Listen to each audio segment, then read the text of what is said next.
In less than 24 hours, President Biden is expected to announce an executive order that would shut down the border to people crossing illegally. This move comes just 3 weeks before a presidential debate with former President Trump. Fox 5's Misha DeBono is in San Ysidro with those details. Yeah, it's a bit of a surprise move, a sharp contrast to how the Biden administration has handled the border crisis thus far. Now, here's what we know. Under this action, there will be a strict limit to just 2,500 people allowed in on a daily basis. There is an exemption, and that is for children. This is all electoral year politics, which is unfortunate because those that are most harmed are the most vulnerable people. President Joe Biden is expected to announce a new tough stance on immigration in an executive order Tuesday. If he had done this 3 years ago, that would have made more sense. The executive action would severely restrict migrants from seeking asylum at the U.S. southern border if they crossed unlawfully.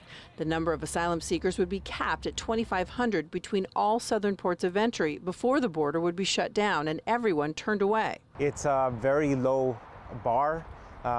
This likely will mean that many more people will be excluded. Pedro Rios advocates on behalf of asylum seekers and says a daily threshold of 2,500 will force people into dangerous situations. Push them into crossing through very dangerous, treacherous terrain where we might see more loss of life. Exact wording of the executive action is not yet known, but the timing and sharp departure from the administration's previous stance has some questioning its sincerity. El Cajon Mayor Bill Wells says even if it temporarily slows the number of asylum seekers, ultimately it won't solve the problem. This is a multi-billion-dollar industry at this point, and so the cartels are going to adjust. They're going to find ways to get people in no matter what, because that's where the money is. According to Rios, the number of asylum seekers in our region has been on the decline, but Monday morning, a sharp increase, mostly families. A lot of times, some of the smuggling networks depend and respond to this news, and so we don't know exactly what this might how this might change over the next week or so.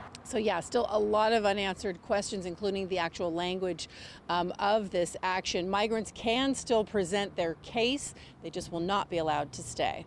From along the border, I'm Misha DeBono. Misha, thank you.